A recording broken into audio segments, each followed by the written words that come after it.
Welkom weer eens. Vanaand kyk ons na God se volk staan op. En ek kon eintlik bygesê het van hulle gaan lê weer.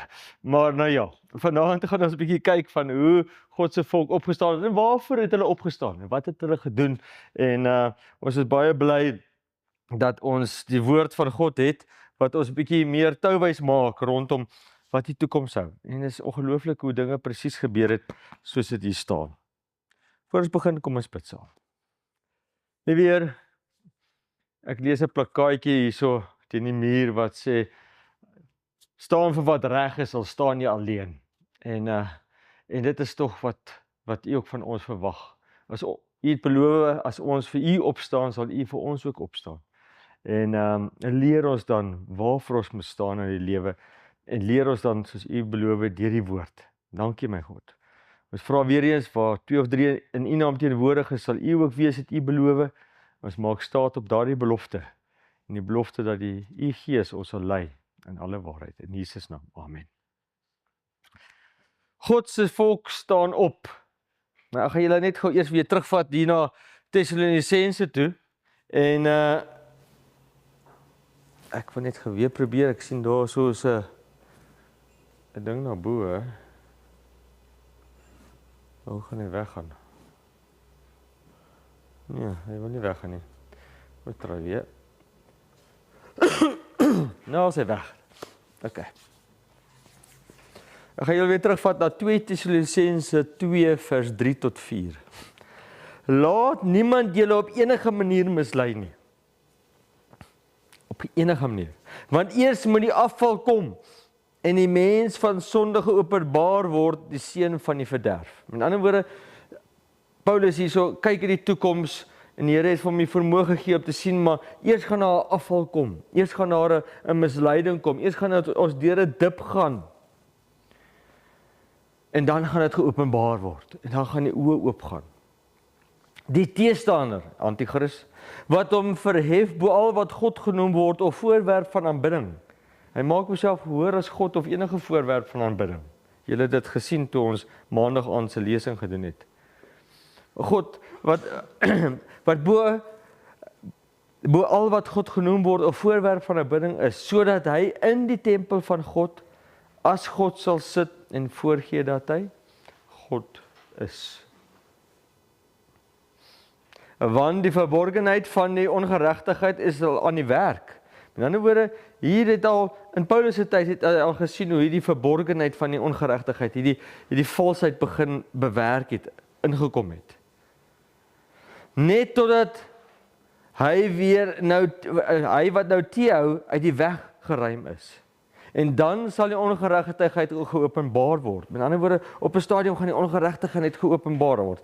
Hy wat die Here met die asem van sy mond sal verdelg en deur die verskyning van sy wederkoms tot niet gaan maak. Met ander woorde, as hierdie valsheid net vertoe, of nee, hierdie valsheid sou gebeur het, en dan heel op die einde gaan die Here hierdie valsheid tot niet maak, en almal wat daarin vashou, en natuurlik die seun van die verderf ook. Hy wie se koms is volgens die werking van die Satan, met allerlei kragtige dade en tekens en wonders van die leuen, en met allerlei verleiding en ongeregtigheid, en wat verlore gaan, omdat hulle die liefde tot die waarheid,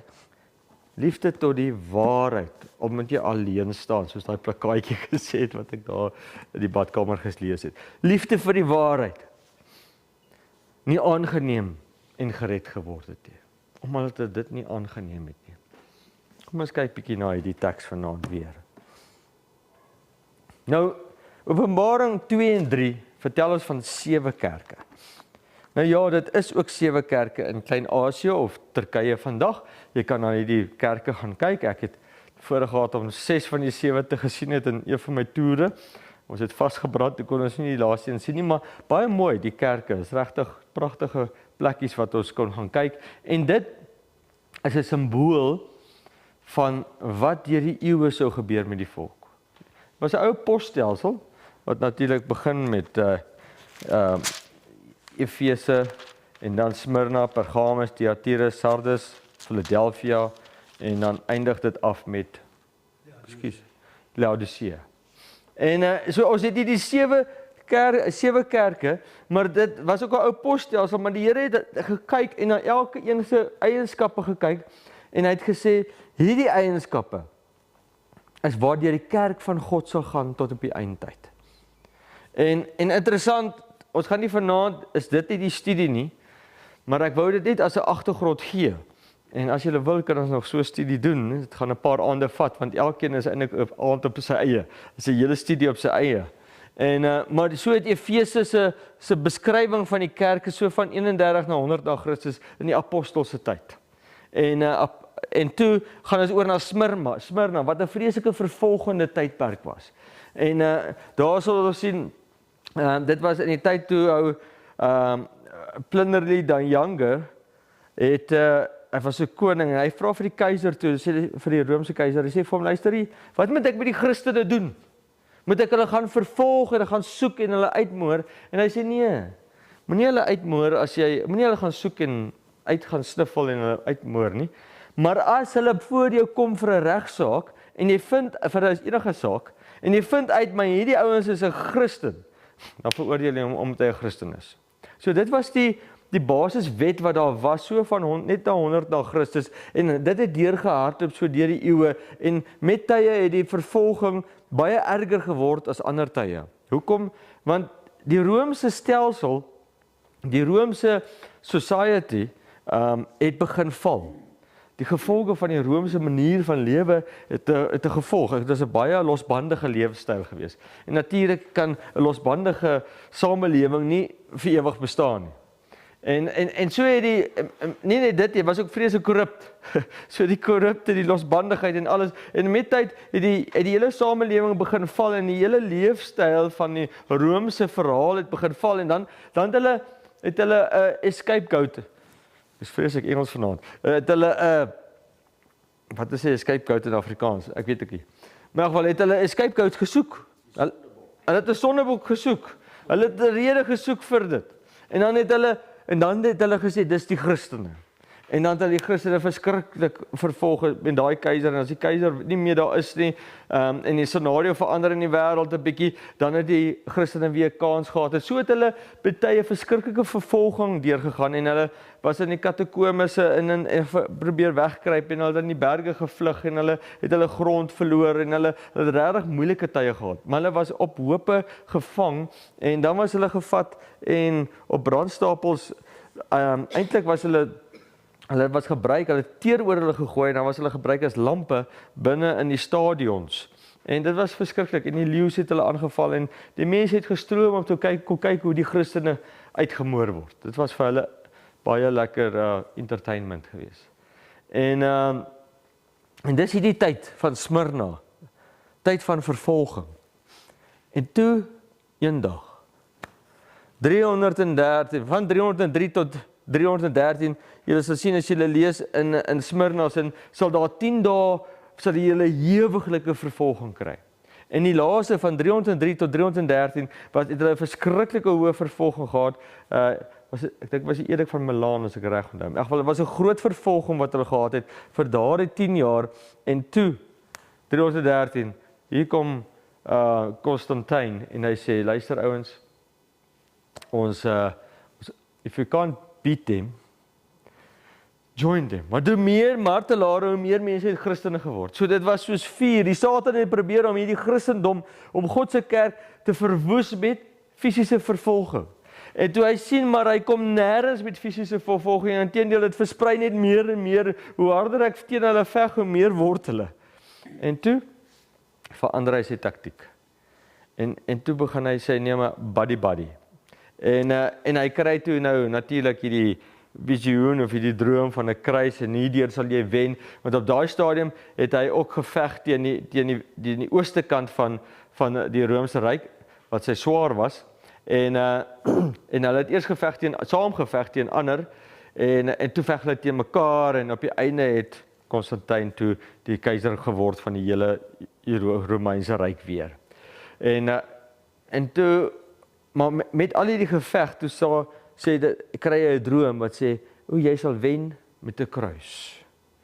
En toe sê hy nee, maar hy gaan dan 'n Christen word. En sogenaamd is sy ma ook so half Christen geword in die tyd.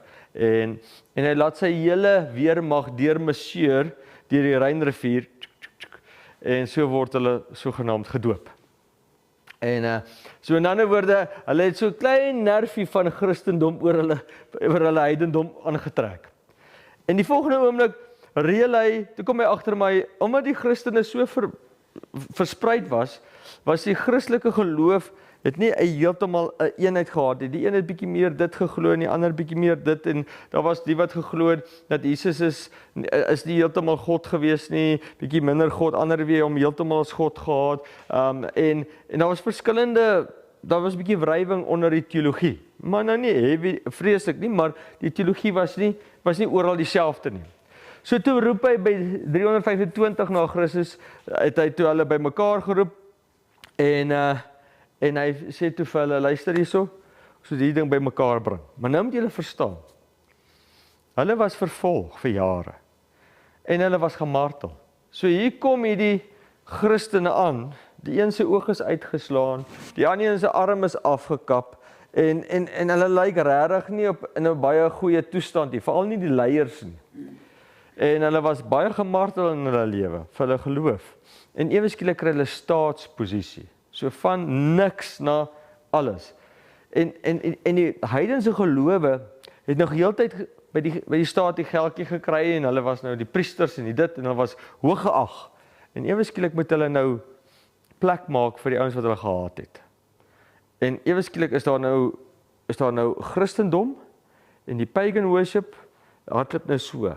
En hierdie lot sien, maar dis nou meer belangrik, dis nou meer in om 'n Christen te word. So 'n klomp van hierdie heidense priesters se goed word sogenaamd bekeer.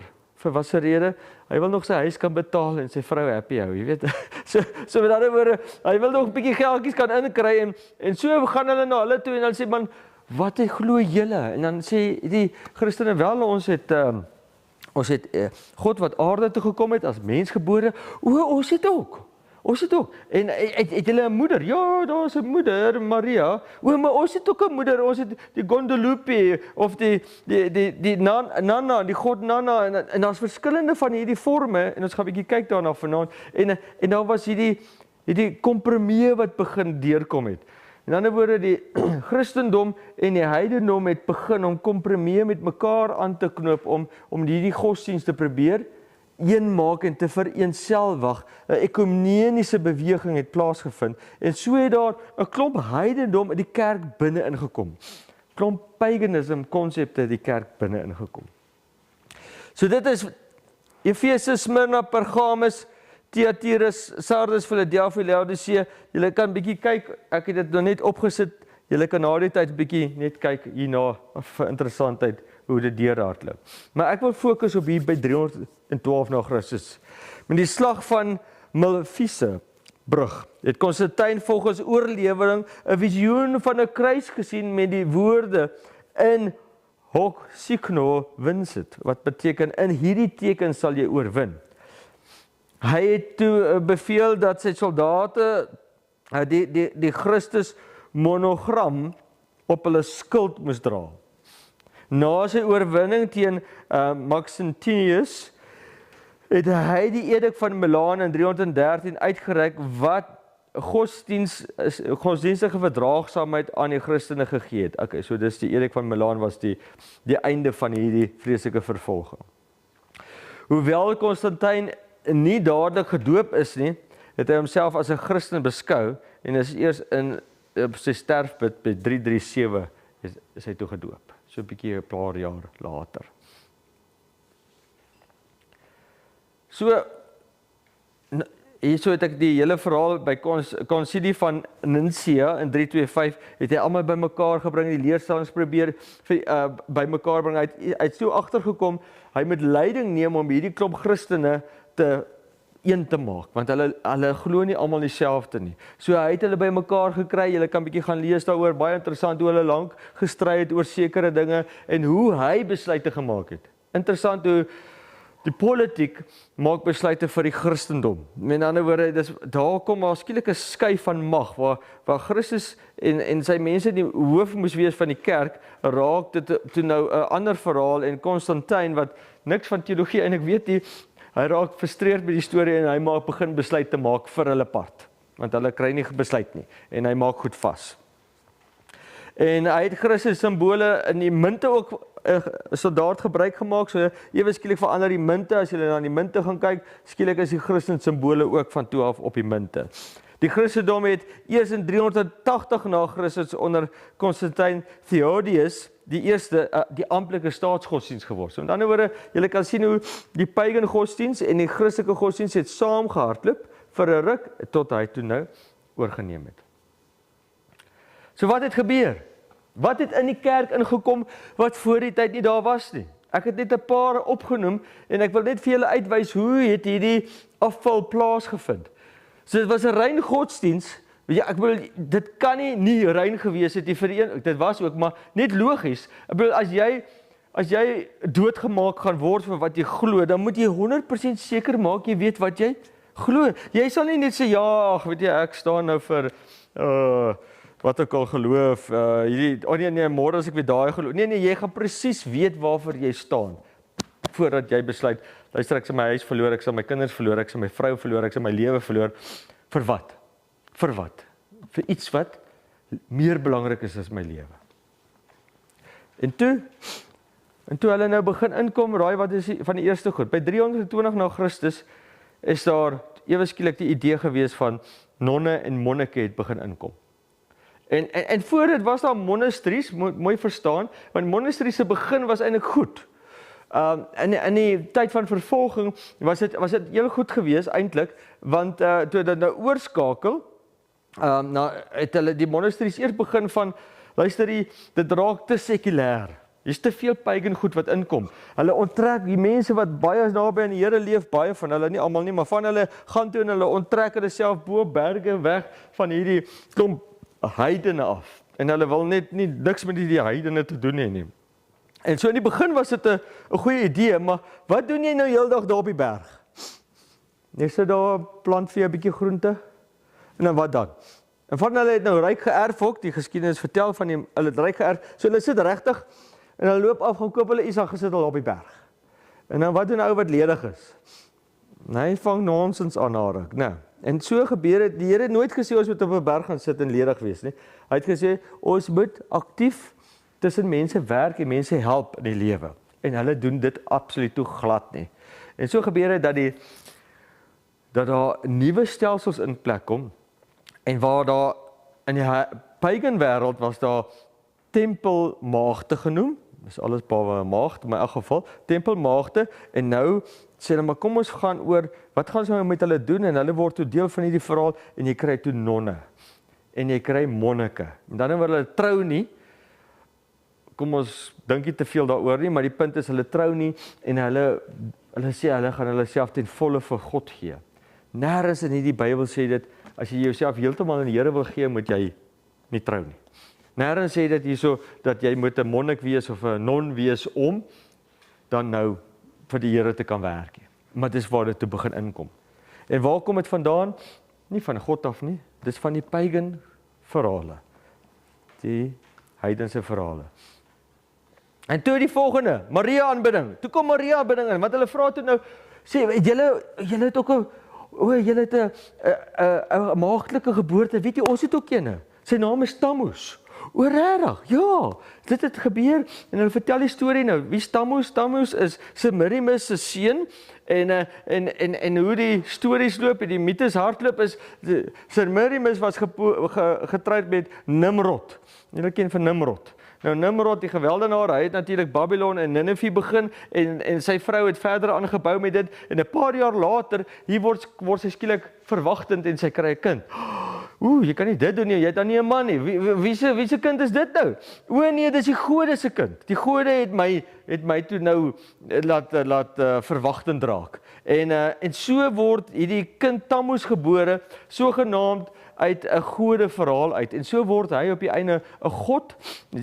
Later koppel die songode, baie gode aan dit, maar hierdie verhaal by Babylon het toe nou natuurlik Nimrod het al klaar mense rebels gemaak teen God, en toe die tale verwar raak, toe sien jy ewe skielik dat die mense wegtrek. Maar hierdie godsdiens van Semiramis, die moeder van die Queen of Heaven, saam met haar kind, wat maagdgeboorte gee aan 'n kind, sien hy, die Satan probeer altyd Jesus se goed namaak, altyd, hy doen dit altyd, hy maak God se teologie en alles na, en dit is presies wat hy hier doen, hy het geweet, ergens gaan daar 'n Messias gebore word, so hy het 'n valse Messias ook gebring, en dis nou Tammuz, en Semiramis, maar nou hardloop jy deur, en nou word dit naderhand, jy ken hulle, ek het al hier 'n lysie gemaak van dit, die Duitsers het Hertha, en die Skandinawiërs het Disa, dis die godinne, en dan het die Mesopotamië, het jy Vernana, en hulle het almal hierdie kinders ook. In die Egiptenare het jy Isis, en dan het jy in die Grieke het jy Rhea, en in Romeine het jy Diana, en of hulle noem haar ook, bietjie later, was eers Cybele genoem, en toe is dit later Diana, en dan die Fenisiërs het Astarte, of Astaroth, en dan Indië het jy vir Devi, jy kan gaan tot in die ooste verre, en jy kan die Guadalupe is weer by die Mexikane, jy vind hierdie konsep wêreldwyd, want vanaf die tale versprei het hy godsdienst saam deurgegaan, en hierdie is 'n ou pagan verhaal, wat deur die eeue hardloop, Moeder van God, nou ja, toe begin die Katolieke sê, okay, en vandag, so dit ontwikkel, dan is ons aanbid ons God se ma, die moeder van die heelal. Okay, maar nou, moeder van God, ons het ook 'n moeder, kom ons, en so het hulle begin om vir haar te bid. En na rukkie, toe het hulle gesê, maar ons het al die afgode, en toe het hulle hierdie standbeelde van afgode, van al die Romeinse afgode, en toe word hierdie Romeinse gode, skielik Petrus genoem, Saint Pieter, Saint Bartholomeus, Saint dit, Saint dat, Saint die, en op die einde kry alle die 12 apostels word toe nou saints genoem, en hulle wil kry elkeen 'n standbeeld, en so het hulle gesê, maar ons kan net vereenselwig, kom ons kan vir Petrus bid, en ons kan nou vir die bid, en vir daai bid, ons kan vir hulle bid, en dit is okay, julle kan maar met hulle ook praat, as julle dan nou wou, en so het hierdie afgodsdiens binne in die Christendom plek begin vind. Okay. En ons was by 'n Griekse ortodokse kerk, by die doop van 'n kind. Okay. Dit was baie snaaks. Daar's niks van godsdienst daar.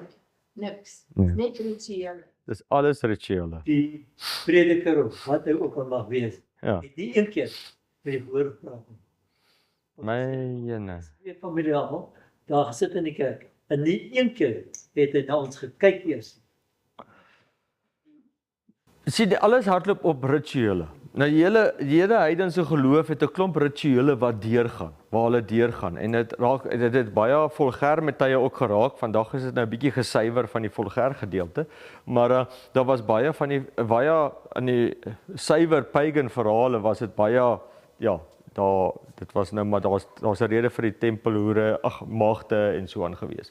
Maar vandag het hulle 'n bietjie gesuiwer van al daardie verhale wat sensuele verhale het hulle dit baie gesuiwer, want hulle het so 'n bietjie van die Bybelse beginsels het hulle begin toepas. So dis nie alles net sleg nie. Hulle het so half die heidense geloof gevat en hom gesuiwer, as ek dit so kan sê, maar nie heeltemal nie. Maar want hulle het nou weer gegaan en toe het hulle weer die heidense goed binne in die kerk ingebring wat nie van God af is nie. Inteendeel, nou aanbid ons vir Maria wat nie aanbiddingswaardig is nie. Inteendeel, hulle sê nou al tot sy het nie eens gesondig al ooit nie. So met ander woorde, ewe skielik is sy sondeloos. Volgende, kom ons bid eerder. Hulle het visioene en dinge wat mense kry, en sê hulle, ons het 2 leere gesien na God toe.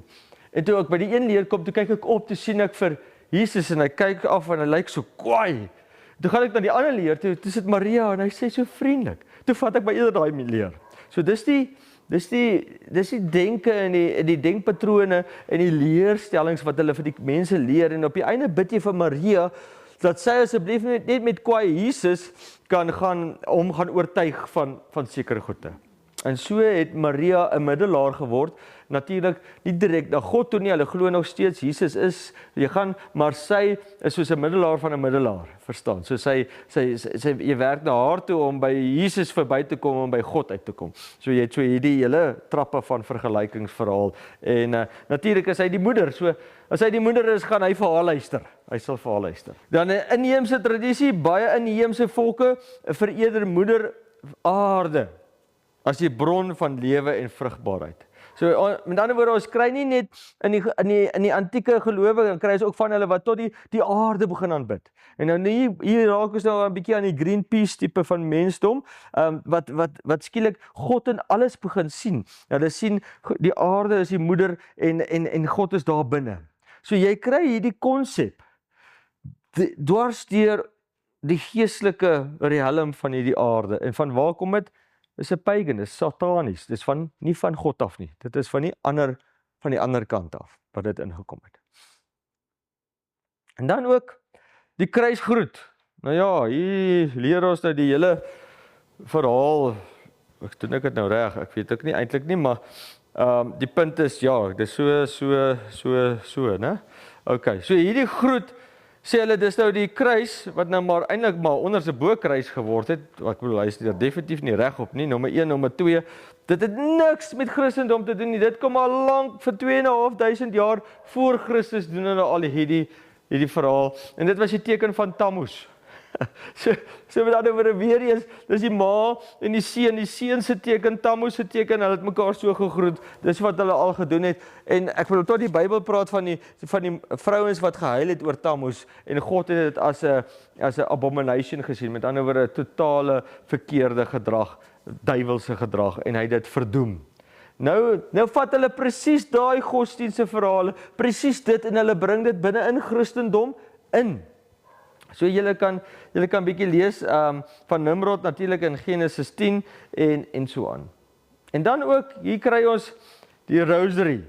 Nou ek weet dan nie van julle nie, maar die rosary kom ook van Babyloniese oorsprong wat hy het. En nou ja, ons het julle gesê van uit Babylon het al daai godsdienste gewees, en daai priesters het toe onder die Grieke weer gekom. Natuurlik het hulle gevlug en wat was dit? Pergamus. Ja, by Pergamus, hulle het gevlug Pergamus toe, hulle het hulle nuwe tempels daar gaan stig, gaan na Pergamus toe. Pragtig, gaan na Turkye toe, die tempels staan nog daar.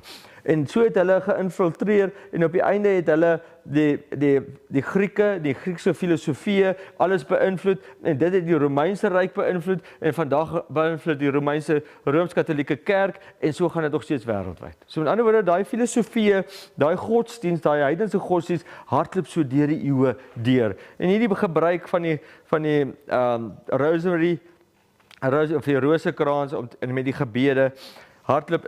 Jy kry dit ook by Boeddhisme, jy kry dit by die ortodokse Christene, die Sikhisme en die Babyloniërs en die Boeddhiste, hulle almal het presies dieselfde. Dis baie oud.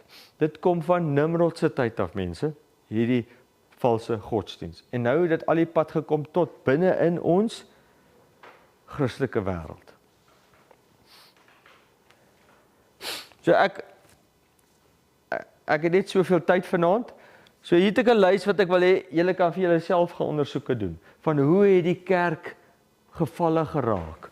Of dit nou is aanbidding van die heiliges, die aflaatstelsel, beelde en ikone, pauslike gesag, die pauslike onfeilbaarheid, tradisies gelyk aan die skrif, of partykeer hoor as die skrif, ja, tradisie natuurlik versus sola scriptura, en dan transsubstantiasie, dis nou natuurlik van die nagmaal, dat daai is regtig God se liggaam. Dan Maria aanbidding, heidense feesdae, Kersfees, Paasfees, Paashasie, Paaseiertjies, waar kom hierdie goed vandaan? Daai obeliske en al die simbole, waar is hierdie verhale vandaan? Nou die een wat dalk die naaste huis slaan vir ons in die lysie hierso, dink julle seker Kersfees.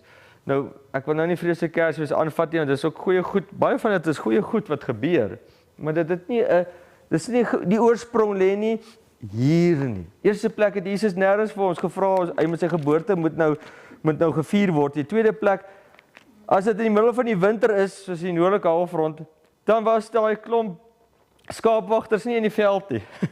Dis koud, baie plekke sneeu dit daar. Hulle is dan binne by hulle huise. Hulle is nie dan in die veld nie. En natuurlik, as dit dan 'n ander tyd van die jaar moes wees, hulle meeste mik het hier by, ek het al gehoor, Maart, April is 'n beter opsie. Nou waar kom 25 Desember vandaan? Julle sal nie glo nie. 25 Desember kom van wie af? Is Tammuz se geboorte. Dis presies dis die kort, in die noordelike halfrond, is die langste nag, die kortste dag. en dis wanneer die vrugbaarheidsgodin sogenaamd wakker word, want dan begin die dae weer langer word. En dan wanneer die dae begin langer word, kom die lewe terug. En dis die hele vrugbaarheidsfees. En van vroeër in die maand af en tot dan toe, vir 'n sekere tyd is jy glad nie meer getroud nie, jy kan gaan bly slaap waar jy wil.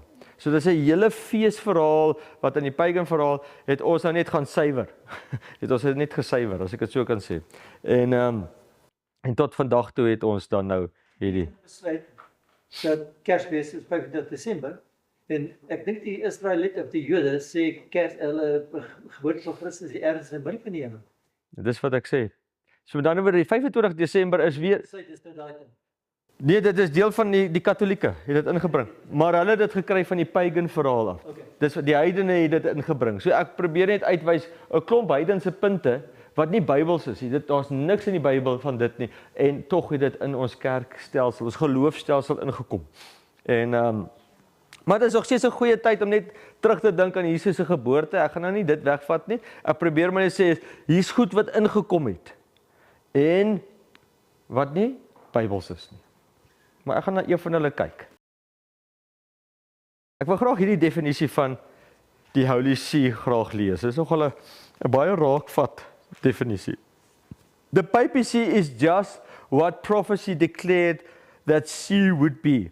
The apostasy of the latter times. 2 Thessalonians 2 verse 3 and 4. It is part of her policy to assume the character which will be best accomplish her purpose. But beneath the variable appearance of the chameleon, she conceals the invariable venom of the serpent. In ander woorde, sy sal haarself bietjie aanpas, om net in te pas en reg te maak, maar sy het die een basis.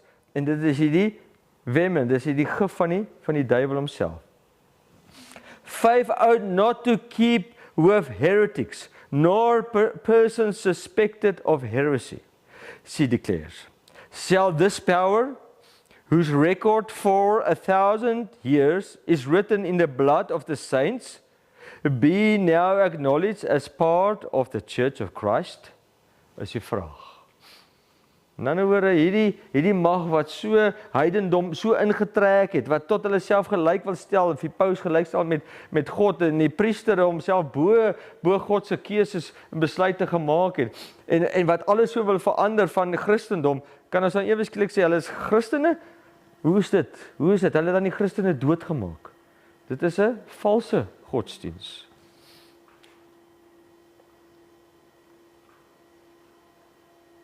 So toe word die leen ryp.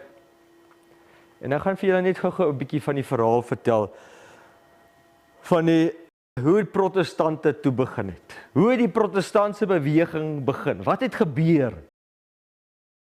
Luther het Rome besoek en toe die bouwerk van Sint Pieter reeds aan die gang was. Jy sien, Julius II was die paus toe Luther Rome besoek het. Maar in 1513 toe Luther 'n dokter geword het, was Paus Julius oorlede. Hy is opgevolg deur Pontiff Leo X. Paus Leo se planne vir die herbou van Rome was so omvangryk dat sy skatkis vinnig uitgeput het. Die paus het toe sy toevlug geneem tot die verkoop van aflate. Die kommissaris van Duitsland was die aartsbiskop van Albert van Mainz en Magdeburg, waarvan Wittenberg 'n laasgenoemde bisdom geval het.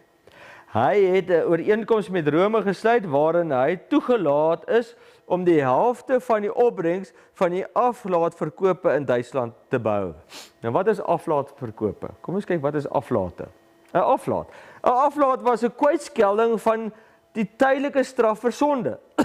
Nie die sonde self nie, maar die straffe wat daarmee gepaard gaan. Met ander woorde, wanneer jy nou sondig, as jy God se wet oortree, ek het nou gesteel of gejok of iets gedoen wat ek nie moes nie teen die kerk of wat ook al in daai tyd, dan was jy reguit vagevuur toe as jy doodgaan. Nou vagevuur is amper soos 'n hel konsep waar jy nou brand. Jy brand nou vir al jou twak wat jy aangevang het. En dan as jy 'n sekere tyd gebrand het, as jy nou mooi skoon gebrand het, dit kan van 5 minute tot 50.000 jaar neem, dit hang af hoeveel sonde jy aangevang het. Dan as jy nou skoon gebrand het, gaan jy nou oor en jy gaan hemel toe. Dis nou hoe die stelsel werk. So met ander woorde, hier is nooit vergifnis regtig van sonde in die stelsel nie. Hierdie is net ek betaal nou vir my sondes. Nou hoe kan jy aflaat kry? Jy kan 'n pelgrimstoffiek doen of jy kan betaal vir dit. Daar's 'n paar maniere hoe jy nou hierdie aflate kan bekom. Wat doen 'n aflaat? Hy verkort jou tyd in die hel. Ag gaan jy vagevuur, ekskuus. Hy verkort jou tyd in die vagevuur. So nou gaan jy vagevuur toe en nou het jy 'n aflaat. Hallo, luister, ek het so 'n bietjie afslag gekry, dit gedoen. Of maak dit nog beter, ek kan wag, my klein seun, hy gaan vir my aflaat koop. Of hy gaan iets doen en hy gaan die aflaat vir my part kry. So dan in 'n woorde, hier is 'n manier gewees, want hoekom? Want die paus sit met al die meriete van die heiliges tot sy disposal, soos hulle in Engels sê, vir sy gebruik. So, hy het nou Jesus 'n klomp meriete, wat baie is, Maria se, fenomenaal baie, al die heiliges. Nou as jy 'n heilige is, gaan jy reguit van die aarde hemel toe. Maar die normale mens, hy gaan gewoonlik vir 'n kort tydjie hel toe, of vagevuur toe, en dan gaan hy hemel toe. So dis die leerstelling, hoe dit werk. So nou, wil hy bietjie geld maak, die paus nou sê, weet jy wat, gewoonlik moet jy baie, nou Hail Marys help, dat jy nou meer goedjies, elke dag jou Hail Marys doen, elke keer kerk toe kom. Dis goeie dade, vir mense te help, is goeie dade. En daai help dat jou tyd korter raak in die vagevuur tydperk. Maar, jy kan dit nou nog meer doen, want die paus het te veel, hy het soveel goeie meriete, en al die meriete wat al die goeie werk het, hy daar so in 'n groot skatkis, en hy kan dit vir jou gee, en hoe dit werk is, jy moet net hierdie aflaat papiertjie koop, teen hierdie vreeslike bedrag, en dan sal ons vir jou teken, en dit gaan jy vat, en dit, as jy by die hel aankom, het jy nou vir jouself 'n bietjie vrywaring gekoop, en by die vagevuur, en dan gaan jy aan. En so het hierdie verhaal gewerk. An indulgence, dis 'n aflaat, is a remission before God of a temporary punishment due to sins whose guilt has already been forgiven, which the faithful Christian who is duly disposed gains under a certain prescribed conditions, through the action of the church, which, as a minister of redemption, dispenses and applies with authority the treasury of the satisfactions of Christ and the saints. Dis van die amptelike blom. So in ander woorde, ek wil net hê julle besef, die priester het jou klaar vergewe, want hy het mos nou die mag om jou te vergewe. Maar jy moet nog steeds betaal vir jou sondes. So is Jesus enigstens gesterf vir jou sondes? Hier in die prentjie. Hy het glad nie, volgens die katholieke stelsel, katholieke leerstelling, het Jesus nie gesterf op die kruis vir jou sondes nie. Hy het goeie dade, hy het gewys hoe lief is hy, ja, maar hy het nie vir jou sondes gesterf nie. Hy het nie in jou plek gesterf nie. Verstaan die groot verskil? Goed. So hier is die skatkis van meriete, en the treasury of merits consists of the superabundant merits of Christ, as well as the merits of the saints. The treasury of merits is one because of the communion of saints in the body, Christ being the head. The Catechism of the Catholic Church teaches the following about the treasury of merits. We also call this spiritual good or communion of the saints of church treasury, which is not the sum of total of the material goods which have accumulated during the course of the centuries, On the contrary, the treasury of the church is the infinite value, which can never be exhausted, which Christ's merits have before God. They were offered so that the whole of mankind could be set free from sin and attain communion with the Father. So in ander woorde, hulle sê, hulle besit hierdie merits van Jesus. Nou is die plan. Ek wil hierdie pragtige Vatikaan bou wat julle vandag nog het daar. Ek kan gaan kyk daar. Hoe is dit gebou? Ons het natuurlik 'n kontrak aangegaan met die staat, Duitsland, hier is een van die kontrakte, het vele ander ook gehad, maar ons het met die staat Duitsland aangegaan, ons gaan hierdie treasury, wat hulle uitgedink het, maar hulle gaan dit vat, en dan gaan hulle hierdie meriete gaan verkoop, en dan die helfte van die inkomste sal ons dan vir die keiser, die staat gee. Verstaan. Met ander woorde, Duitsland is in met die deal. As jy nie, dit klink vir hom soos 'n plan, dan kry hulle 'n bietjie geld vir hulle staatskas, die ander helfte gaan waarheen? Vatikaan toe. So dis die plan. OK. So hier kom die man aan. Nou daar is 'n man met naam Tetzel. En hy het toe die kontrak gekry dat hy moet gaan en die goed verkoop. En so hy gaan toe nou van dorp na dorp en dan sê hy nou daarso vir hulle kom ons lees. Tetzel het verkondig soos Paus Boniface die 8ste 2 eeue vroeër gedoen het, dat die aflaat deur die lewendes verkry kon word tot voordele van die dooies. Priesters, edelman, handelaar, vrouens, seuns en meisies, hoor julle nie julle ouers en ander vriende wat dood is en wat uit die diepste van die afgrond roep, ons ly verskriklike pyn. 'n Klein almoes sou ons verlos. Jy kan dit gee.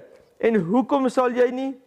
Op die presiese oomblik wanneer die geld in die kus val, ontsnap die siel uit die vage vuur en vlieg losgekoop na die hemel toe. En dan kom daai mense op streep en hulle sê asseblief en hulle glo dit. En dan kom hulle en hulle betaal vir hierdie aflosbriewe en dan kom Tetzel en dan teken hy dit nou en dan het jy nou daai brief en so gebeur dit toe nou dat hierdie een dag het ek gaan nou julle net 'n goue storie vertel, want ek moet tog vir julle die storie vertel. Hy kom daar's 'n edelman en hy kom na Tetzel toe. Hy hoor toe nou van hierdie vreeslike dinge, hierdie ou glo glad nie hierdie nonsens wat hierdie ouens verkoop nie. En hy kom na Tetzel toe en hy sê, luister hier, kan ek 'n aflaat koop en wat ek dan vrygespreek word vir 'n ding wat ek in die toekoms gaan doen. En hy sê, ja, jy kan maar, redekabel, ek sal vir jou 10 krone gee vir dit. En op die einde sê Tetzel, okay, 30 krone, nee 30 sal dit wees. En Tetzel teken dat dit, want hy sê, ek het 'n onder onsie met 'n ou, en ek gaan hom nie doodmaak nie, maar ek wil hom net so 'n bietjie uitsort. En maar ek wil net eers seker maak ek is reg, jy weet, ek is reg. Net hoe werk die ding nie uit nie en ek gaan volg of ek wil net seker maak ek is reg. En so betaal hy toe nou, het hy 30 krone en hy het toe nou sy aflaat en hy sit hom in sy sak. Toe Tetzel met sy groot geldkis daar in daai woud verdwyn na die volgende dorp toe. Hier spring daai edelman met 'n klomp manne daar uit, maar hulle timmer vir Tetzel en hulle vat daai geld. En daar gaan hulle. En tussen die Tetzel verskriklik verontwaardig, want hoe kan julle nou die geld van die keiser steel? En hy sleep hom na die prins toe wat nou met 'n oordeel oor hulle vel. En die prins is vreeslik kwaad oor dit. En hoe kan julle dit doen? En hier staan die edelman op en hy haal die brief uit. Hy sê, kyk hier, Tetzel wat daar staan, het self geteken. Dat ek dit kan doen. Daar sy handtekening, daar het hy my gevrywaar en ek het met hom ooreengekom dat ek dit gaan doen, dat ek iets gaan doen. Weet, nee, en daai edelman het net gesê, hierdie saak is geskrap. Daai prins het gesê, hierdie saak is geskrap en daai edelman is vry en Tetzel het aangegaan. So ja, ek dog ek moet julle hierdie goeie ou grappie vertel van hoe hierdie ding gebackfire het. Dit 'n prokureur is, maar hy doen net kriminele, jy weet. Okay. So hy sê dan kom hierdie dan moet hy iemand verdedig wat noord gevoed het. En dan kry hy hierdie ou los, maar die ou is skuldig. Maar kry hom nou los, want dis nou sy werk. Ja. Hy sê as hy daai ou los het, dan kan betaal hy dadelik weer 10,000. want hy gaan nou nog een wat op hom gesplit het doen. Jy kan nie glo nie. Sy betaal vooruit. Hy betaal vooruit. Jy kan nie glo nie. Maar dis omtrent presies. Presies betaal. Alright. So het dit toe nou gebeur dat okay, dis John Dowling vertel van die edelman van Sakse. Okay, so hier is die storie, as julle dit wou lees. Maar hierdie man het toe gegaan en hy kom toe aan by die verkeerde dorp. En hy kom toe aan by Martin Luther by Wittenberge. En Martin Luther hoor van hierdie storie. En toe het hy al intussen die Bybel ontdek. Onthou, Martin Luther was eers 'n dokter. Toe hy vir die eerste keer in sy lewe 'n Bybel ontdek wat vasgeketting is in die biblioteek. In ander woorde, hy was al 'n dokter toe hy nog nooit die Bybel oopgemaak het. In ander woorde, daai godsdienst is so ver verwyder, né? En so toe, maar toe intussen het hy toe nou die Bybel ontdek en hy kon nie homself help nie. Hy lees en so gebeur dit dat hy kom toe daaraan en hy sê wat is hierdie nonsens? En hy lees hierdie goeters en hy verbrand van daardie aflate. En hy sê hierdie is die grootste klomp bog onder die son. En julle ken heel moontlik die geskiedenis. Luther se volgende stap was om die brief van die eerbiedige protes te skryf aan die aartsbiskop Albert van Mainz en Magdeburg. Kom ons haal 'n paar sinne uit hierdie brief aan. Die regverdige sal skaars gered word, skryf hy. So nou is die weg wat na die lewe lei, diegene wat gered word, word in die skrif genoem brandhout wat uit die vuur gered word. Oral herinner die Here ons aan die moeilikheid van verlossing. Hoe durf hierdie manne dan arme siele laat glo dat hulle seker van verlossing is, bloot op grond van gekoopte aflate en nietige beloftes? En julle weet wat toe gebeur. Toe gaan skryf hy sy 95 stellings en hy gaan kappe daar op die Wittenbergse kerk se deure. En so begin die protestantse beweging. In ander woorde, sonde het te erg geraak. Hierdie afdwaal van die waarheid het begin om ryp te word. Die mensdom het begin om deure te sien. Teen daai tyd was dit onwettig vir my en jou om hierdie boek in jou taal te hê. Jy mag dit nie in jou taal gehad het nie. So in ander woorde, jy kon net die waarheid hoor vanaf die preekstoel in wat se taal? Latyn. En niemand het Latyn verstaan nie, behalwe die priester het so bietjie, dit wat hy deurgekom het in die klas, het hy verstaan. So in ander woorde, jy het elke Sondag kerk toe gegaan, dan sit jy daar in die kerk, en hulle sê, klop goed daarvoor, en jy weet geen idee wat hulle sê nie. Jy het geen idee nie. En daar sit jy, en jy moet glo alles is nou in die hak. So mense was heeltemal onkundig vir wat hier staan. Die Griekse doop wat ons by was, daai ou het heeltyd gepraat. En ek het gedog hy praat Grieks. Okay. Toe hoor ek Engels gepraat. Maar ons kon dit glad nie verstaan nie. My, Woord te staan. Ja. kan jy glo? Ja. So hy het een of ander hogere Engels, Latyn mixture, heel moontlik. Selfde teer simpel praat. Dis heeltemal Baie soos 'n goeie masjien. storie. Ja, met die. Hardloop rond met hierdie dingetjie wat so rook En dan maak dit tot dan hol hy uit, dan gaan hy na sy kamer toe. Toe praat nou, wat gaan hy nou daar doen? Nee, hy gaan nou met die Here praat. ook weet Sjoe. ek boodskap nie weet. Maar Sjoe. verstaan nie, Niemand verstaan nie. Dis presies dieselfde konsep wat toe geheers het. Geen wonder hulle het opgestaan en gesê maar hier's duidelik iets fout. Want julle wil ons kom beroof van 'n fabel wat julle uitgedink het wat glad nie eers in die woord van God staan nie. 100%. So hy sê 95 stellings aan die hek vasgespijker. Luther despised the selling of indulgences. The question of indulgences led to the inquiry of how a man is forgiven. This in turn led to the question of how a man is justified before God, which lead to the wholesale interrogation of how Rome views forgiveness. In reality, indulgences are the end result of a complex theological labyrinth, all centered around the word forgiveness, the mission of Jesus Christ and the gospel of salvation. So in ander woorde, toe begin die mense 'n ondersoek in te stel van wat is verlossing? Wat is vergifnis werklik? Hoe werk verlossing? O, dis verniet. O, Jesus het toe vir ons part gesterf. Hy het vir ons part die goeie werke gedoen. Hy het vir ons part, sy geregtigheid is verniet. En dis wat ek vir julle in die vorige lesing uitgewys het. Dis verniet wat hy vir ons gedoen het. Sy geregtigheid, sy kleed van geregtigheid gee hy vir ons gratis en verniet. Ons moet glo dat hy vir ons in ons plek gesterf het, nommer 1. Nommer 2 is by faith alone, for Christ alone, né?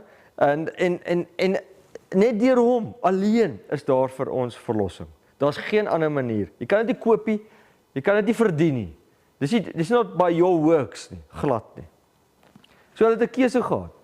Daar was 'n waarheid, toe kom jy leen en neem oor, en dit die heiliges oorwin. Toe kom die ongeregtigheid, word toe geopenbaar, hulle besef, maar hier's klomp nonsens. En toe kom dit op die hervorming. Nou is daar 'n skielike keuse, watter kant toe? Gaan ons by die waarheid staan, of gaan ons na die valsheid toe? Gaan ons verwoesting hê, of die ewige lewe? En dis elkeen se keuse. Gaan ons staan vir wat hier in die woord staan, of gaan ons nie? So wie? Eerste was Martin Luther. Hy het natuurlik verklaar, dat 2 Tessalonisense 2 wat ek van in die begin gelees het, gebruik is om my Paus as die mens van sonde te identifiseer. Hy het dit gedoen. Ja. Toe kom Johannes Calvin, vader van hervormde kerke. Calvin het die pausdom as die vernaamste anti-christelike mag van sy tyd beskou. In sy kommentaar op 2 Tessalonisense 2 vers 4 verwerp hy die idee van toekomstige Nero of 'n beklemtoning van dat die anti-kris reeds in die kerk teenwoordig is. Hy sê dis nou. Met ander woorde, Calvin het dit geglo. Martin Luther het gesê hy is die anti-kris. Johannes Knox het dit gesê. William Tyndale het gesê. Sir Isaac Newton, ken hom natuurlik met al sy wiskunde, maar hy het sy wetenskap, maar hy het ook teologie gedoen. En hy het dit ook gesê. So met ander woorde, as ons aan die geskiedenis kyk, op besef ons, hulle almal het vooruitgewys, nie vooruit, hulle het almal gesê, hier is die anti-kris, hier is die man, hier is die teenstander. Hulle het hom herken, en vir hom gesê, dit is hy. Nou gaan ek bly daar in Nuremberg, en in Nuremberg is waar ek in Duitsland gebly het, kyk was daar op die stadsaal se mure. Nou kom ek zoom bietjie in. Eerste, hierso is Babylon. Onthou julle die leeu met die vlerke, en daarso is Nebukadneser. En tussen die Mede en Perse. Daarso, nee, dis die dit lyk soos die luiperd daai, né? Nee, dis die beer, maar is nie 'n baie mooi beer nie. En dan is dit hierso is die 4 koppe van die Grieke, met natuurlik Alexander die Grote wat daar lê en sy 4 generaals. En daar is Rome en daar is natuurlik die 10 horings van die 4de dier van Daniël 7. En as jy inzoom, ekskuus, daar is hy ingezoom en daar so is die pausie met sy kroontjie op een van hulle. Het die protestante vaders geweet van Daniël 2, Daniël 7? Het hulle dit gesien, het hulle geweet wie is die pausdom, hulle het verklaar wie dit is, inteendeel hulle het dit vasgemaak op die mure in Nuremberg, het hulle dit vasgemaak en gesê, dit is dit. Ek het dit gaan afneem, daarso 2 jaar terug. So ja, die Here het bepaal, daar gaan 'n tyd wees van die donker eeue van 1260 jaar lank. Tyd en 'n halwe tyd, en daardie tyd het verstreke geraak, het opgeraak en hy het sy dodelike wond gekry, soos gesê is, en sy dodelike wond sal genees. Toe hoor ek die man in die linne, wat bo oor die waters van die rivier was, en hy het sy regterhand en sy linkerhand na die hemel opgehef, en gesweer by die ewige lewende, 'n tyd en 'n halwe tyd, en as hulle die mag van die heilige volk geheel en al verstrooi het, sal hierdie dinge vervul word. Met ander woorde, het hulle die mag van die heiliges verstrooi? Ja, ons het gevlug. Ons het gegaan Amerika toe. Ons het gegaan Suider-Afrika toe. Ons het eers in die berge ingevlug. Gelees julle geskiedenis oor die God se ware volk deur die eeue en hoe hulle op die einde verstrooi geraak het. Maar die twee vlerke van die groot aarde is aan die vrou gegee, sodat sy na die woestyn na haar plek kon vlieg, waar sy uit die gesig van die slang onderhou word vir 'n tyd en 'n halwe tyd. En 'n mond is aan hom gegee wat groot woorde spreek, dis nou die dier. En godslastering uitspreek. Ons het gesien hy godslastering. En aan hom is 'n mag gegee om vir 42 maande lank dit te doen. En dis presies hoe lank hy dit gedoen het. En nou interessant, maar die voorhoof van die voorhoof buitekant die tempel moet jy uitlaat en dit nie meet nie, want dit is aan die heidene gegee en hulle sal die heilige stad 42 maande vertrap. Nou ek wil net gou reverse. Die voorhof van die tempel is aan hulle gegee en hulle sal dit vertrap. Is dit nie presies wat die aflate doen nie? Vertrap hulle nie daai heiligdom nie. Hulle vertrap hom. Hulle vat Jesus dat hy vir in ons plek gesterf het, vat hy weg. Hulle vat dit weg. Hulle het dit verwoes. En hulle het op dit getrap vir hoe lank? 1260 jaar lank moes jy werk vir jou verlossing. Jy moes allerhande togte gaan loop, net soos die moslems vandag. Mekka, Rome, in elk geval. Hulle moes gaan loop na hulle moes hierdie togte gaan vat. Hulle moes elke dag hulle Hail Marys doen. Hulle moes goeie dade doen. Hulle op die einde moes hulle geld nou betaal. En dit was die pinnacle gewees van die hele vervalsing. Vir 1260 jaar, 42 maande. Hierdie Hail Mary, wat is dit? Dis nou sogenaamd om jou te herinner om jou gebede te doen. Jy moet nou 7 keer sê Hail Mary, Hail Mary, Hail Mary, Hail Mary, Hail Mary. Elke kort en dan het jy allerhande gebede wat jy by elke knoppietjie kan bylas en so aan. So dis wat hulle die pagan geloof het dit lank terug al ingewerk dat jy nou heeltyd moet dink aan jou godinne en dinge te herinner. Dis soos 'n reminder vandag as jy dit so kan stel. Goed.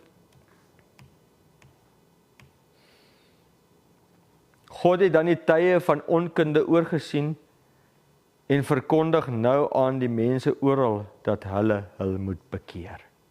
So daar's 'n bekeringsboodskap. Die protestante het vir jare hulle vriende en familie wat in die katolieke verhaal was, gesê kom bekeer jou. En hulle het geskuif van tradisie en rituele na sola scriptura, sola fide, alleen geloof, sola gratia, genade alleen. Goed. Ek gaan 'n bietjie aanbeweeg. Ek wil net gou weer vir julle vasmaak. Ons onderhou nie die wet van God om gered te word nie. Jy word alleenlik gered deur die genade van Jesus Christus. Hy wat in jou plek vir jou gesterf het. Dis die enigste manier hoe jy gered word. En dan so sy verbond hardloop, sê hy, waar jy gered is, sal ek jou kliphart vir jou uithaal hart van vlees gee, sodat jy nou ophou met daai sonde. Dit maak logies dan ook. So ons hou nie die wet om gered te word nie, ons onderhou die wet omdat ons gered is. Ek hoop net ons besef. Ja, werke gaan volg, maar dit red ons nooit. Die werke red jou nie. Maar die werke kan jou veroordeel. Want as jy nou gaan staan en lieg en steel, dan wys dit vir jou, jy het nie bekeer nie, nommer 1, nommer 2, jy het nie gevra Jesus kom en verander my nie. Heiligmaking in nie plaasgevind nie. Hy wat sy gebooie bewaar, bly in hom en hy in hom. Met ander woorde, dit beteken Jesus bly in ons. Hy het in ons kom woning maak. En hieraan weet ons dat hy in ons bly aan die Gees wat hy in ons gegee het. OK. Wat vandag? Hulle verkoop nog steeds. Jy kan nog steeds jou indulgences kry. 2025, during the 25 Jubilee, maak jy pause die deurtjie oop en hy sê, julle kan nog steeds julle indulgence, julle aflate kom kry. Nou, jy moet net 'n trippie vat asseblief na Rome toe. Asseblief, kom net Rome toe. kom net Rome toe. Jy kon op 'n stadium deur hom te tweet ook ietsie gekry het, maar nou is dit, kom vat 'n trippietjie Rome toe. Rome kort geld, goed gestel. Ek het een van sy koppe gesien, dis die dier, pausdom, Rooms-Katolieke, gesien, net of dit 'n dodelike gewond was. Ek wil net sê weer eens, daar's pragtige Katolieke mense in die wêreld. Daar's pragtige mense. Die Here sê in Openbaring 18 vers 4 sê hy, kom uit haar uit my volk. So waar is God se volk ook nog steeds? Binne in daai Katolieke verhaal, binne in ander verhale wat nie heeltemal reg is nie. Maar hy sê, kom uit haar uit.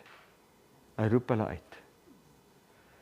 Ek lees dan, en ek het een van sy dodelike koppe gesien, net of dit dodelik gewond was, en sy dodelike wond is genees, en die hele wêreld het verwonderd agter die dier aangegaan. So, hierdie wêreld is besig om weer met 'n ekumeniese beweging saam te voeg met die Rooms-Katolieke Kerk. En op die einde gaan hulle hom, die paus, weer op sy troon sit. Dit is die voorspelling hierso. Kom ons kyk gou 'n bietjie hierso. Ek het so 'n stukkie hierso van ou Desmond Tutu. Dis nou 'n paar jaar terug wat hy nou gesê het.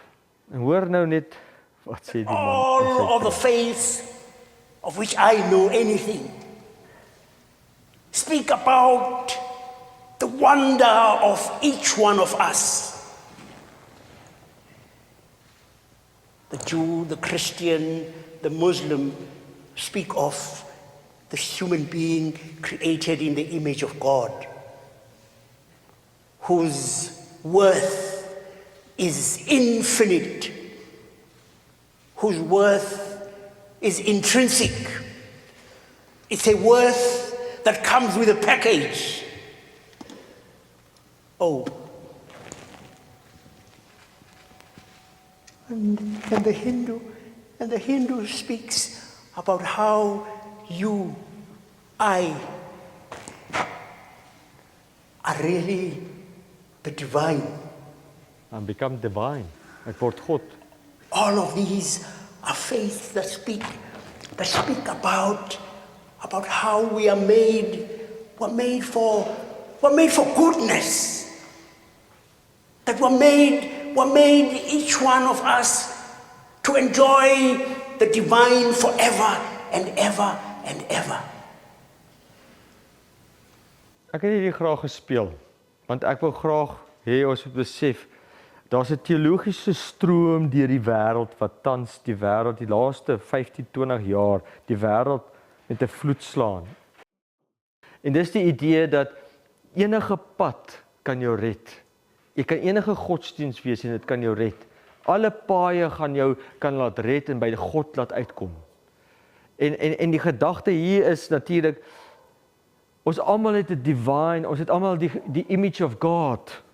En ons het almal in die Hindus hulle sê, ons word op die einde word ons divine, ons word God.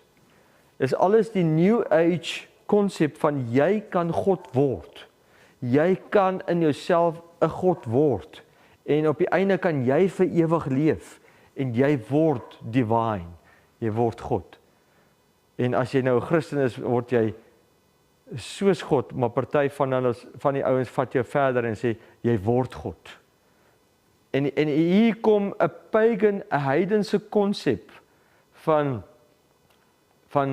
jy gaan nirvana bereik, jy gaan enlightened word, jy gaan God word. Is dit nie presies wat ons gesien het in Openbaring 12 toe ons gekyk het aan die ontstaan van die duiwel?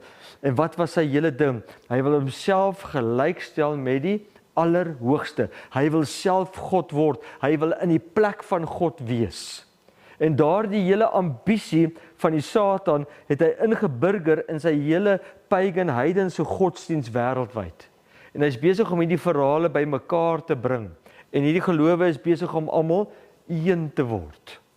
Inteendeel, ek het teologiese vriende wat by van hierdie teologiese goed gaan praat. En dan praat hulle en dan sê hulle, hy's die spreker het gepraat van almal, elke geloof loop 'n pad, dis net 'n ander pad om by God uit te kom. En God is een of ander vrou, wat ook al, dan klap almal hande, want dit is wie sy is. Nou Satan het twee kante, hy's vroulik en hy's manlik. En as jy in die pagan wêreld ingaan. So hierdie as teologiese skole is besig om deurdrenk te word met hierdie gedagtegange. So ek waarsku net en sê pas op. Die hele wêreld is besig om agter die dier aan te loop. En hierdie is my laaste deel van vanaand se lesing. Most of Christians world knows that something dramatic happens in Augsburg, Germany, on October 31st, 1517. Dis natuurlik Martin Luther.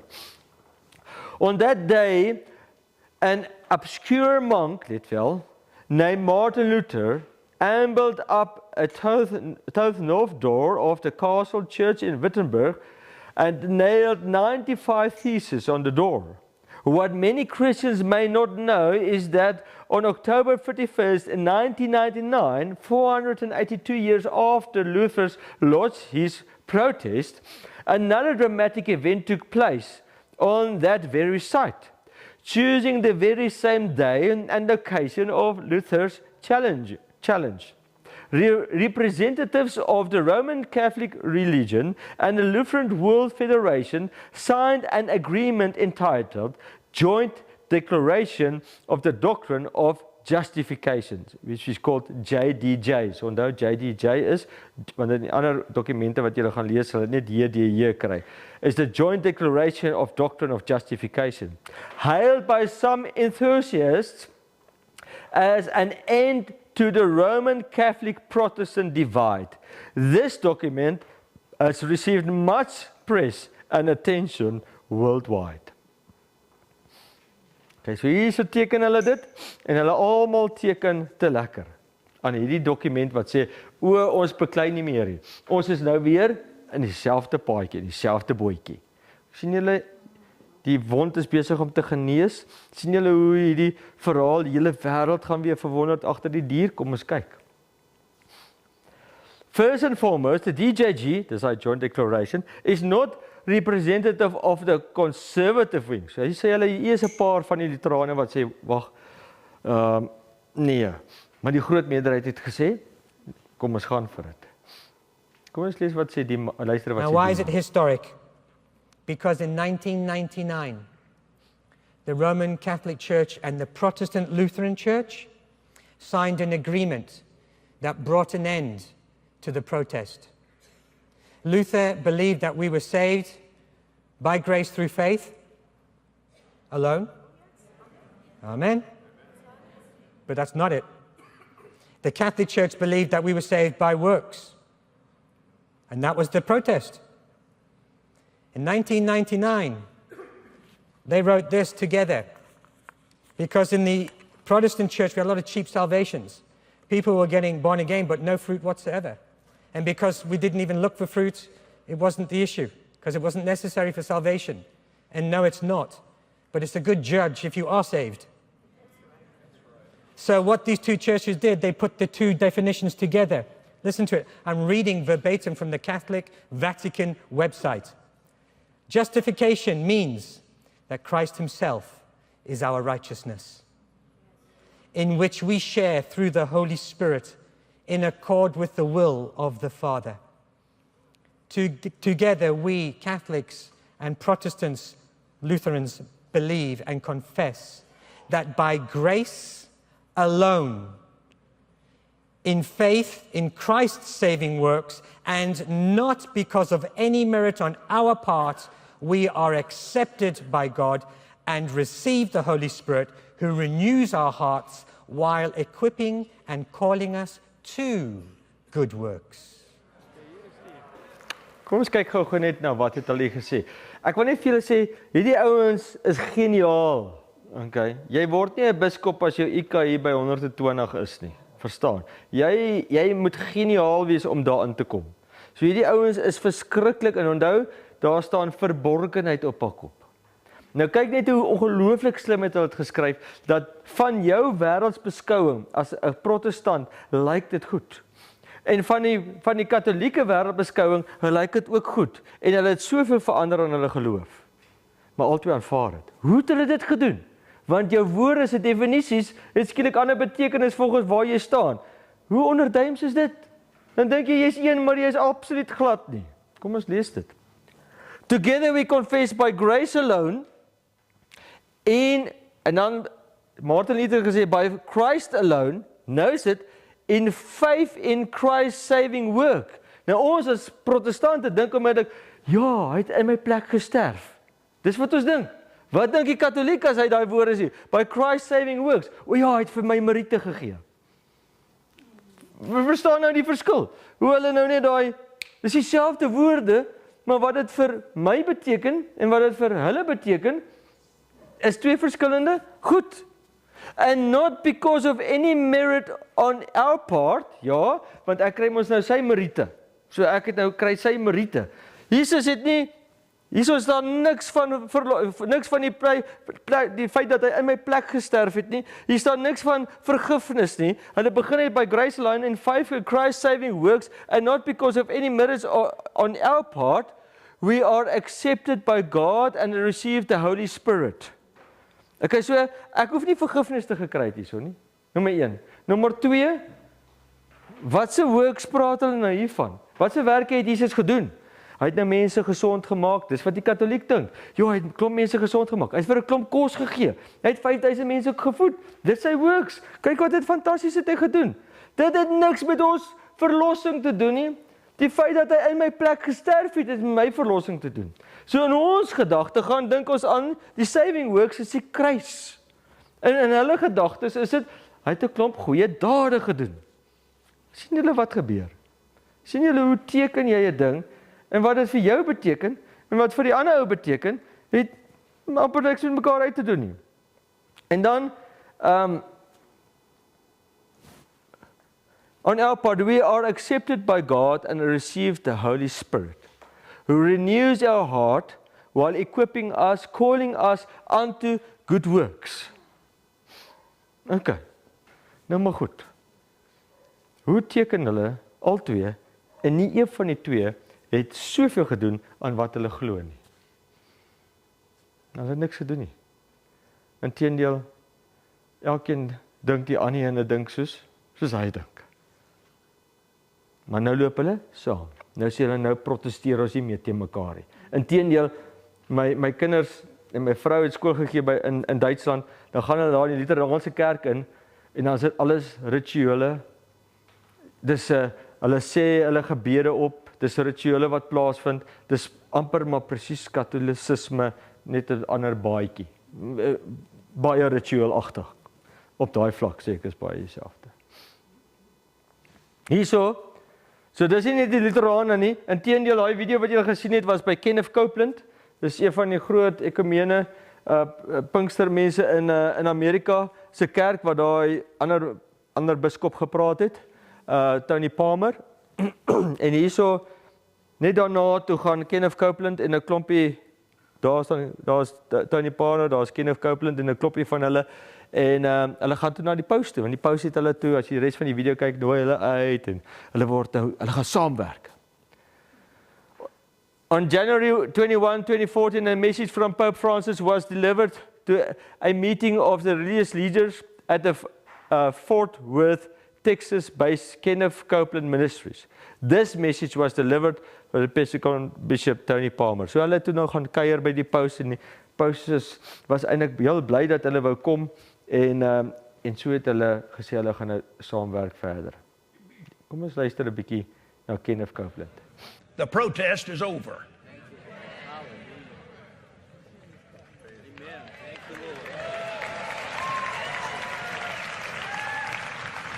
This was brought about by Spirit-filled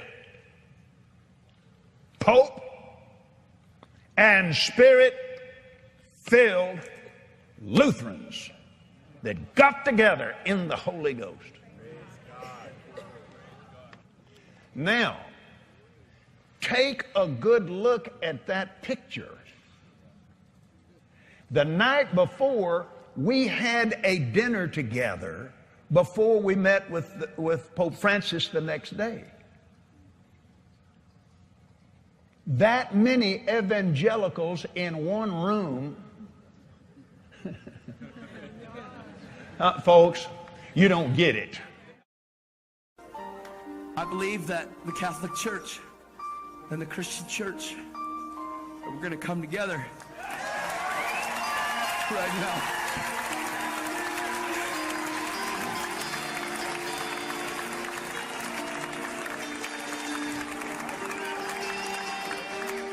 Father, I thank you in the name of Jesus, God, for a mighty baptism on the Catholic Church, God. Jesus' name.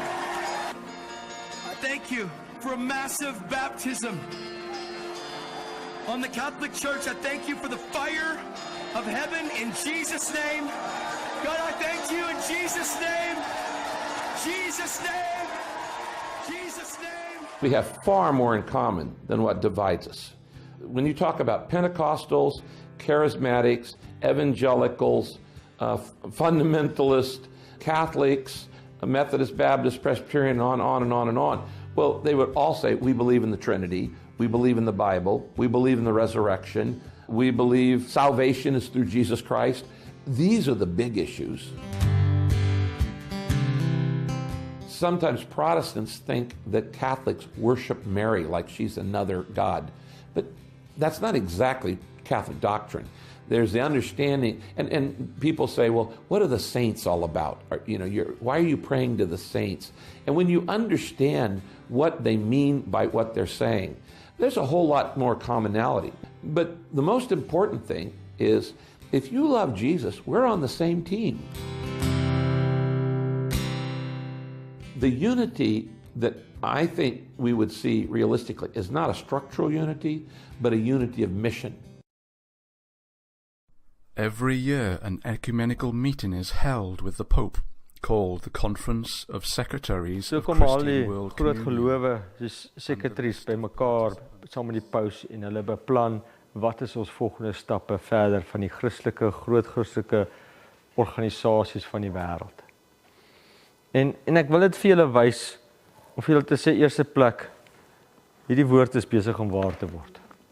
Soos Desmond Tutu gesê het, man, ons almal is een, ons loop saam die pad, terwyl ons almal God word. Is dit wat God wou hê? Moet ons skielik sê, weet jy, dit is reg om Jesus eenkant te skuif, wat hy in my plek gesterf het, en net sy meriete van goeie werke moet my skielik red, wat glad nie in die Bybel staan nie. Dis die manier hoe die heidene deur die eeue gered was, op die volgende vlak te kom. As jy al die goeie werke, ek sit daar, deel van my teologiese opleiding moes ek gaan na 'n Boeddha tempel toe. Ek weet nie wat noem hulle dit eintlik nie, maar dit is 'n Boeddha plek, daar in Kaapstad. En ek gaan toe na die plek toe, en nou moet jy nou gaan kyk, wat gaan daar aan, en hoe werk hulle, net om ander godsdienste 'n bietjie te sien. En hulle toe nou 'n hele sessie daar, en nou moet jy nou so gaan kruisbeen sit, en nou moet jy nou mediteer. Nou die Bybel sê mens moet mediteer op die woord van God. Dit staan daar. Jy moet mediteer op die woord van God. Maar nêrens staan dit dat jy jouself moet leegmaak nie. Inteendeel, die enigste plek waar daar iets is wat ons moet as jy leegmaak, is wanneer jy leegmaak om oop te maak vir die klomp demone wat gaan inkom nie. Die duiwels wat hy gaan al wat 7 slegter as homself kom woon daar. So dit maak 'n mens bietjie bekommerd toe voor ek daar gekom het, dan sê ek, Here, ek moet nou vir 'n taak hierdie ding gaan bekyk, maar ek gaan net kyk. Maar ons sit toe nou daar, en dan moet jy nou kruisbeentjie sit, en dan moet jy nou woorde sing wat jy nie verstaan nie. En dan slaan sy so klok. En hy maak so toing, dis hoe hy, dis heel mooi, ek gaan nie sê dit lelik geklink nie, maar dis so, toing, ek gevoel of, hypnotize, okay, ja, dis wat ek gedink het, okay, maar dis seker nou nie wat hulle doen nie, maar dis hoe het voel, en hy toing, en dan moet jy nou so sit, en dan moet jy nou jou gedagtes nou skoon kry. En ek het toe vinnig my kamera gegryp op daai oomblik en begin foto's neem, want ek het vir hulle gesê, ek is hier vir die rede, want ek wil tog nie daar sit en hulle ritueel nou doen nie, want dit voel vir my net so verkeerd, maar goed, hoe ook al sê, die ouens het daar, kom vrouens meestal wat daar was, en net toe hulle nou lekker vir ingaan, daar staar die buurman sy grasnyer, so daar is die stonte weg. Ag shit. In elk geval, maar ek praat na die tyd met die mense en ek sê vir hulle luister hierso, en hulle vertel van jou goeie werke. En as jy van jongs af hoe dit doen, dan gaan jy op die einde 'n sekere vlak bereik en dan as jy dan nou waar jy God word. Dis hulle doel. So in ander woorde, hulle het die hele verhaal waardeur jy gaan en allerlei opofferings vas en ek weet nie wat alles waar jy deur kan gaan en op die einde van die dag, Boeddha het op 'n stadium so gevas, het 40 dae gevas blykbaar, net soos Jesus, né? Baie interessant.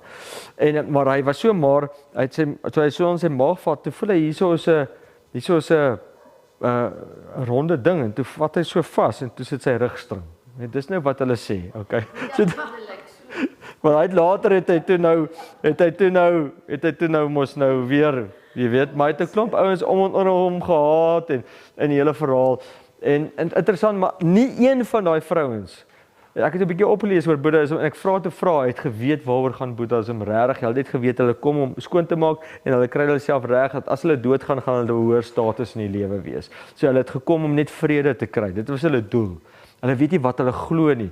En die vrou wat die hoof is, ek het daar vrae gevra. En interessant, ek kyk toe 'n videoetjie waar hulle Christendom en Boeddhisme probeer by mekaar kry. En dan haal hulle 'n versie aan van Be still and know that I am God. Weet jy of julle daai versie is? Natuurlik, julle ken seker Be still and know that I am God. Dan begin sy Be still and know that I am God. Dan slaan sy hom en dan Be still and know Be still and know that I am. Dan haal sy in woord God weg. Dan sê Be still and know that I am en dan Be still and know that I en dan be still.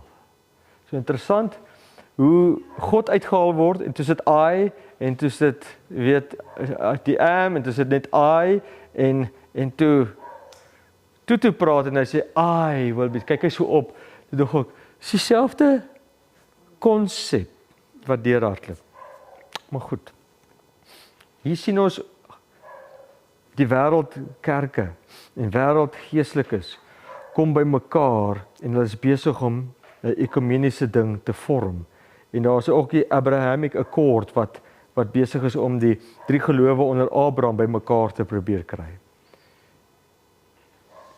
1999 teken die Joint Declaration word toe geonderteken deur die Rooms-Katolieke en die Lutherane.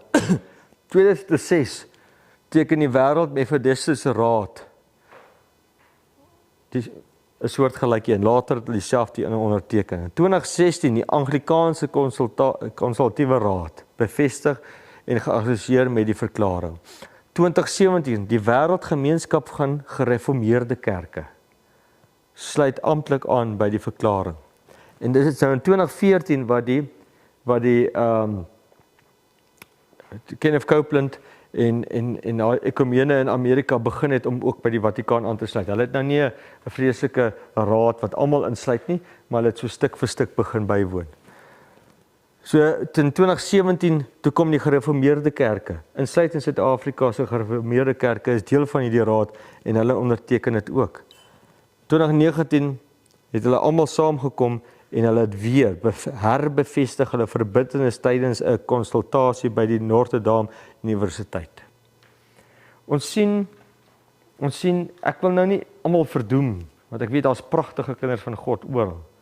Maar ons sien leierskap is besig om wat te doen. Te beweeg in 'n rigting om hierdie profesie waar te maak. God het gesê dit gaan gebeur. Inteendeel, kom ons lees Openbaring 17. Ek het nog net, ek dink 3 slides oor, hoor. Openbaring 17 vers 2 tot 6. Met wie die konings van die aarde gehoreer het. Dit praat van hierdie vrou op die dier met die 7 koppe en 10 horings. Praat van daai hoerkerk, Romeinse Rooms-Katolieke kerk wat kerkstaat verhaal. Hier praat ons nou. Met wie die konings van die aarde gehoreer het. Julle het gesien met die begrafnis, julle elke keer die mense gaan. En die bewoners van die aarde het dronk geword van die wyn van haar hoerery. Wyn is haar godsdiens. Hulle teken almal hierdie goed. Dis al haar godsdiens het wêreldwyd. Julle sien hierdie al haar godsdiens, al hierdie Babiloniese godsdiens is wêreldwyd. Ek bedoel, dis monnike dwars deur die Shintoïsme, die Boeddhisme, almal het ook monnike en nonne. Jy sien ook natuurlik die Rosemary, jy sien die Maria konsepte wat aanbid word. Tot die moslems het Maria as 'n verhewe posisie. En hulle het ook 'n Rosemary, nie, by the way. En hy het met my in die gees weggevoer na die woestyn en ek het 'n vrou sien sit. So met ander woorde, hier sien hy haar sit waar sy nie water, mense onder haar het nie. Op 'n skarlakenrooi dier, vol godslasterlike name, met 7 koppe en 10 horings. Nou weet ons wat sy mag, né? En die vrou was bekleed met purper en skarlaken. Okay, so ek het toevallig die fotootjie hier gekies waar hulle purper en skarlaken aan het. Hulle het altyd die pers, hulle nooit blou aan nie. Daar's 'n rede voor. Hulle altyd purper en rooi aan. Met purper en skarlaken, versierd met goud. Daar's baie goud. En kosbare stene en parels. En sy het in haar hand 'n goue beker gehad vol van die gruwels en die onreinheid van haar hoerery, haar godsdiens. En op haar voorhoof was die naam geskrywe verborgenheid van die groot Babylon. Waar kom haar godsdiens vandaan? Al die pad van Babylon af, deur die eeue, het dit tot by haar uitgekom en dit een geword met Christendom en dit so ingekom. En hoor hierdie woorde, sy is die moeder van die hoere, van die gruwels van die aarde, verskriklike woorde. In ander woorde, sy sien haarself as die moeder. Daar's baie plekke waar sy sê, I am the mother church, come back to me, come back to me. En sy roep al die afvallige, al die kerke, wat nou skielik wil, ekumenies, hulle leerstellings van, wat in die woord van God is, wil hulle laat vaar, om waar in te pas. Waar wil hulle inpas? Hulle wil graag inpas by die wêreldbeweging. Die moeder van die hoere, van die gruwels van die aarde. En ek het die vrou gesien dronk van die bloed van die heiliges en van die bloed van die getuie van Jesus. En ek het my uitermate verwonder toe ek haar sien. Die 7de tydperk. Die 7de tydperk se woorde is as volg: God se volk. En ek skryf vir engele in die gemeente van Laodicea, dit sê die Amen, die getroue en waaragtige getuie, die begin van die skepping van God. Ek ken jou werke dat jy nie koud is en ook nie warm nie, soos 'n mengelmoes. Jy's nie heeltemal 'n heiden nie, jy's ook nie heeltemal 'n Christen nie, jy's 'n mengelmoes wat hier plaasvind. Maar nou, omdat jy lou is en nie koud of warm nie, sal ek jou uit my mond spoeg. Want jy sê, ek is ryk en het verryk geword en ek het aan niks gebrek nie, en jy weet nie dat dit jy is wat ellendig en beklaanswaardig en arm en blind en naak is nie. Ek raai jou aan om van my te koop goud, wat deur vuur waarheid, wat deur vuur gelouter is, sodat jy kan ryk word, en wit klere. As jy nie stelsel glo, hoe gaan jy wit klere kry? As jy bly sonde doen, hoe gaan jy wit klere kry? En wit klere, dat jy jou kan aantrek en die skande van jou naaktheid nie openbaar word nie, en salf van jou oë te salf, sodat jy kan sien. Almal wat ek lief het, tugtig, bestraf en tugtig ek. Wees dan ywerig en bekeer jou. Kyk, ek staan by die deur en ek klop. As iemand my stem hoor en die deur oopmaak, sal ek ingaan en na hom toe en saam met hom maaltyd hou en hy met my. Aan hom wat oorwin sal ek gee om saam met my te sit op die troon, soos ek ook oorwin het en saam met my Vader op die troon gesit het. Wie jy oor het, laat hom hoor wat die Gees aan die gemeente sê.